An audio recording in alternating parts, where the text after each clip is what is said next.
We arrived at the commercial port of Wilmington, North Carolina, about 0200 in the morning. They're tying up our ship.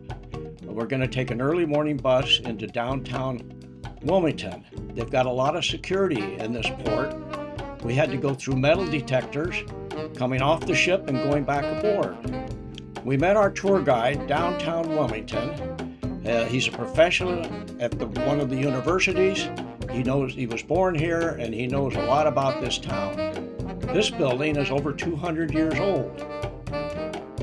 Look at that church. Look at that spire. What would it take to build that? This is a beautiful house. Belonged to a man that brokered slaves. He was the wealthiest guy in town. It was kind of chilly out there, but we're getting a really good tour. He knows the area like the back of his hand. This all group off our boat. And now we're walking into one of the graveyards that has people there that were well back into the 1700s. I know some of those markers they've been there so long that all the writing is off the graves. Anyway, we went back to the ship, we had lunch. Then Marty and I came back to town, another bus trip, and headed for the waterfront. First thing we saw was a battleship across the bay. This is downtown. It's a really cute little town, clean and neat. It's still Sunday morning. Some of the locals are starting to come out. There's a little tour boat that goes up and down the river. A lot of people on the boardwalk. It was a lot of fun to go down there to the waterfront and check out to see what they have available for mainly people to come out in the summertime, although we were there and we enjoyed it a lot. Okay, we spent about 2 hours downtown. We're picking up our bus. We're heading back. Skipper wants to sail. We're back going through the containers. They're casting off the ship. And we are underway once again. This time we're going to head on down for a place called Beaufort, North Carolina, and we're going to a beautiful aquarium down there. There's our captain. He's taking the ship out of the harbor. We're passing a Maersk container ship. If you remember a couple of years ago, one of those Maersk container ships got sideways in the Suez Canal and stopped all traffic through it for several days. One nice thing about our boat is you could go out on the bow and then you could look at whatever we were doing and wherever we were going, especially to this bridge. Okay, we're going under a bridge. This is a car bridge. The car bridge is real high. We don't have to worry about height. It's quite narrow and it's really old and getting dilapidated downstairs. Down below you can see that it's getting pretty well broken up. This is a couple of our guests. They came out. The decks are wet. They're braving the cold. They want to see us going through. But look at that. It's like falling apart. Our captain does a really good job because there's not very much room to take our ship through such a narrow place. Okay, we're getting by the railroad bridge right now. You can see all those timbers and pilings. They look pretty old. The whole bridge itself, the new bridge even looks pretty darn old. But anyway, they're doing a perfect job. We're totally parallel in there. I'm a retired captain myself, and I really appreciate good seamanship. And boy, we've got some top-notch people running this ship. Okay, we're back in the backwaters now.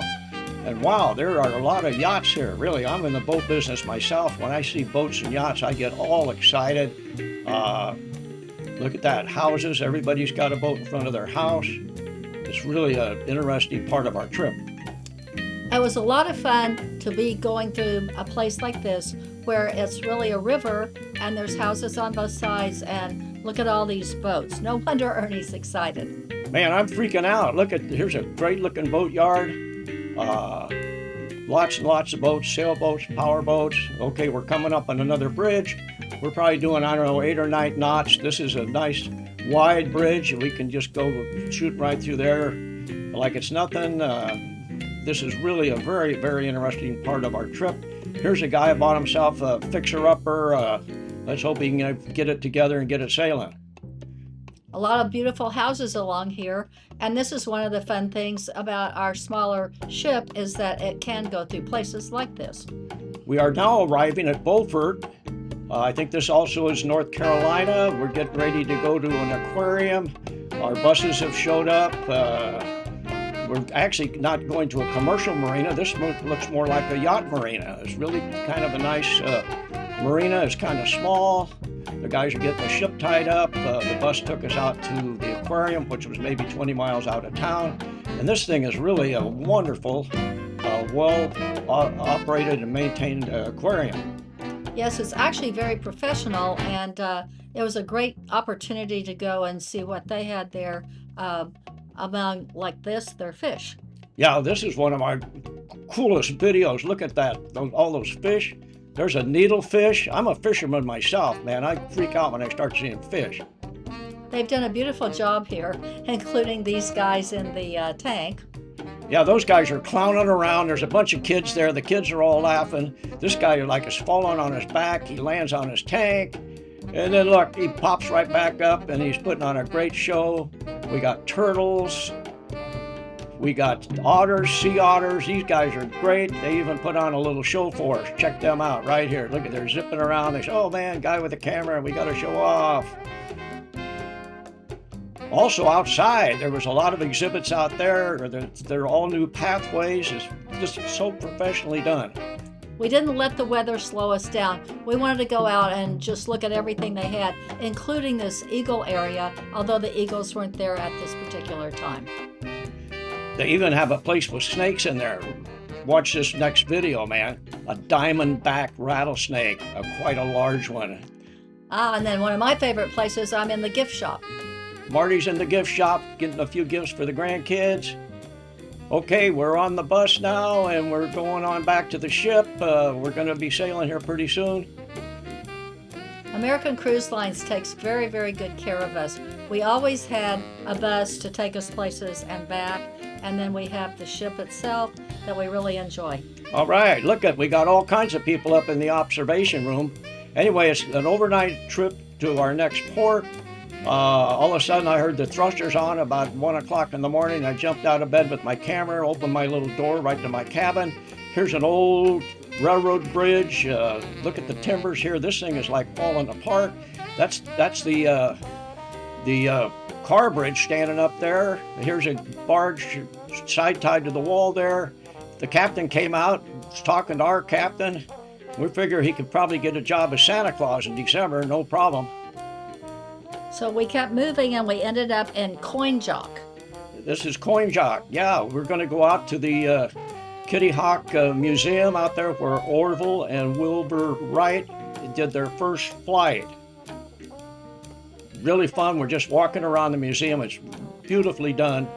This is a national park, and it has a lot to offer as far as learning more about how it was difficult to finally get the flight to go. Yeah, they picked this spot because it has a 500-foot hill. They put a rail down the hill. They would put their airplane on it. They would take off. They would crash. They would take off. They would crash. And finally, on December 7th, 1903, they made the first really successful flight of aviation. The park rangers are there. They put on a talk about every hour. They're doing a great job. We're getting ready to walk up Devil's Hill and see the monument up at the top. These little buildings actually were where Orville and Wilbur stayed when they're working on their plane. And here's the monument. We actually did walk all the way up there. Okay, we're heading back in the bus. We love these buses, really. They're just great. We're back at Coinjock. We're getting ready to leave. Our next port, I think, is going to be Norfolk, Virginia.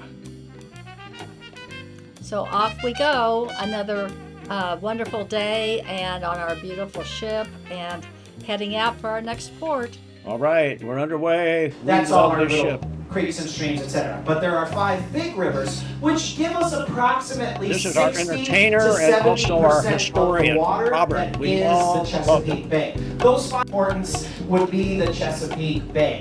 And then, of course, the Mississippi starts to take over in the early 1800s as our biggest, most important waterway in America. Hope you enjoyed our little video. Have a great day. Good. I think that turned out